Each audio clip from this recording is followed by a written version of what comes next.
Greetings, humans. I'm Andy. And I'm George. And welcome back to the Windmill full of corpses.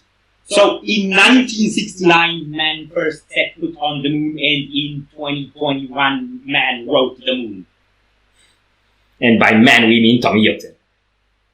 And his play pals. Yes. Play pals. He's playing with them! Okay. So, what I want to say is, last time around when Amorphis dropped an album, they released the first single that started with the. And it was the B, which is a really small thing. And the song sounded massive. And now they're also releasing a song that starts with the. Only this time it's the moon, which is really, really big. So I'm assuming this is going to sound rather tiny.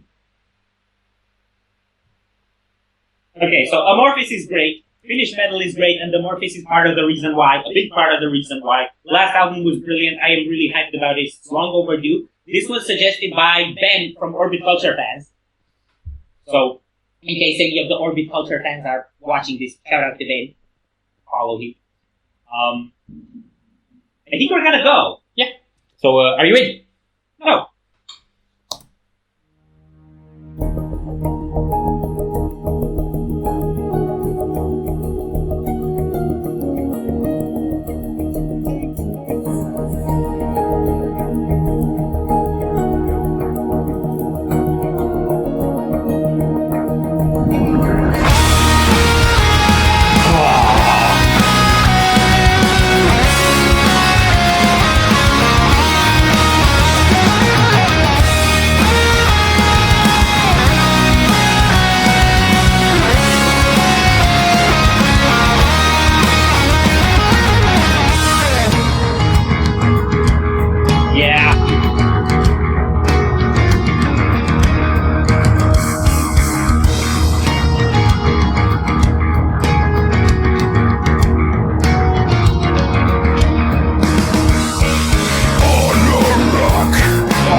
okay, this is really good. It's different. Yeah. It's got a lot of the same Amorphis elements in sound, particularly the vocals. My God, this dude's vocals, both screams and cleans, he's so good. Yeah. I just love his tones, like when he says forevermore. And builds it up on more. Yeah. It has that feeling like it opens. It's amazing. And it opens with the instruments at the same time. yeah, and another thing I like is you've got the growls when the guitars are stripped off. Yeah. And then when the guitars come in and bring the aggression, he switches to cleans. Yeah. So it's got this really fun sort of one thing's up, the other one's down, and then switch kind of dynamic. And the same volume is kind of kept. You know why they can do these contrasts so well? I think it's because of their use of keyboards, because the keyboards kind of always go alongside with the guitars. So you have the gritty edge from the guitars, but it's kind of coated with this shimmery layer of keyboards. So it helps them put together their melody and their aggression so well. Honestly, I don't think there's a band that's more aggressive and melodic at the same time as Amorphis. Insomnia. Maybe, but they're also a lot more sad. Yes.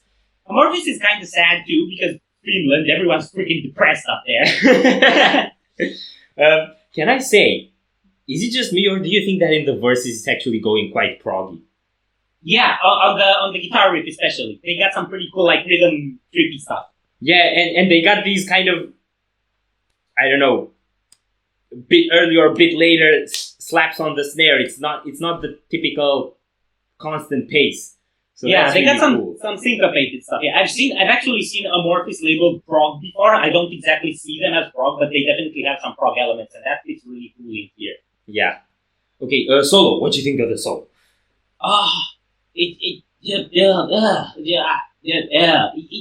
Exactly. Yeah. And that's because I don't remember Amorphis being solo heavy. So the first reaction was kind of surprised. It fit in. It was very melodic, so it went along with their melodic stuff pretty well. And it also kind of fit because of the dynamic with the whole proggy stuff. Yeah. So with the keyboards kind of going on with the same all the way through the song. And by the way, I really like that they actually had some piano tones in there. I don't remember that on Queen of Time.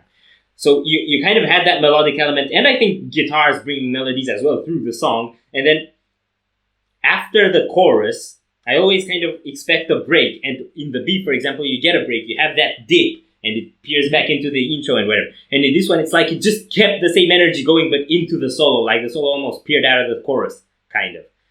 And then it finally cleared out after the solo, and I could finally pause because I was afraid I might end up going through the whole song without a pause and not saying anything. And thoughts were already stacking, and now I unstacked them, so I think we're ready to go. Yes.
question for you.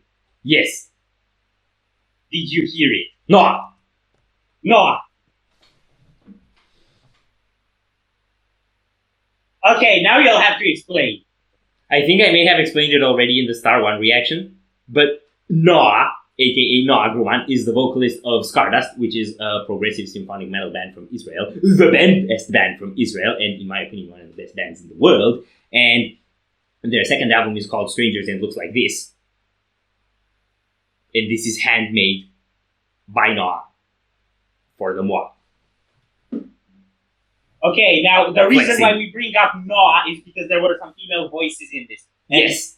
I think that's her. They worked with her on Queen of Time. The vocals you can hear on the B are Noah from Stardust. Yes. I don't know if they also have her choir. She conducts the choir, Hellscore. I don't know if they have her for this album as well with the choir. Queen of Time had Hellscore, so I would assume it's on this one as well, but I don't know for sure. Okay. So this is not verified, but if they went with the same lineup as Queen of Time, then the choir and vocal stuff are definitely Noah and Hellscore, and that's really cool. We love those guys. This was really cool, the second half. They changed it up. Because on Queen of Time, you'd have like verse, chorus, and then they'd go into a climax. But this time it was different. You had the female vocals coming in through the atmospheric bit, and then after the climax, they went into this kind of proggy, trippy rhythm at the end, which was really cool. Okay, so I really like, so after the atmospheric dip, I think the solo actually kept going a bit in the atmospheric dip, but I didn't really see that coming when I paused. But there was still some lead guitar in there. Then you had the build-up, and I thought the build-up was like really, really groovy and had this, you could actually see it also going on at the end, really cool accentuating on tom work. So like one tom snare, one tom snare. That was going on really cool. And I think they did that at the end as well. And with the chugs on the guitar, it had this, you don't really get this in melodic death metal a lot, this kind of unstable, jumpy sort of dynamic. So I like that a lot. And then it went into the chorus. And from the chorus, when it said forevermore, it picked up backing it with a scream, a really long scream, and you had that frame going on with him. And then, I don't know, I think it went back into the choppy rhythm, but it was sounding more epic, and I don't know, is it just keyboard or do they have actual orchestrations on the background or something? Because it had this really big sound.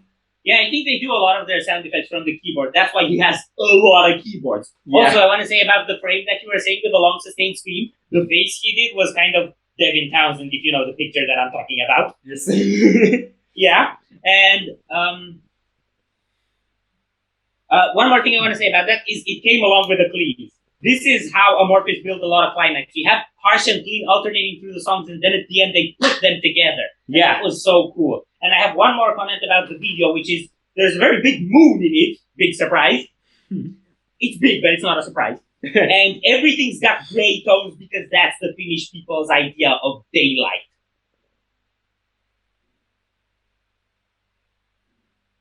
I really want to go to Finland, but I also kind of not. Yeah. Okay, so a really cool song. I think you can just see the skill and the years, man. Yeah. Because like it's not like they did anything I haven't heard before, but it's just so good. Yeah. It's so well balanced. So I think we're done here before I fangirl too much. So if you enjoyed this reaction, we greatly appreciate the likes and shares. And if you want to see more, don't forget to subscribe with bells on. Thank you very much for stopping by. Hope you enjoyed your stay, and we'd love to see you back at Windmill very soon. Yeah.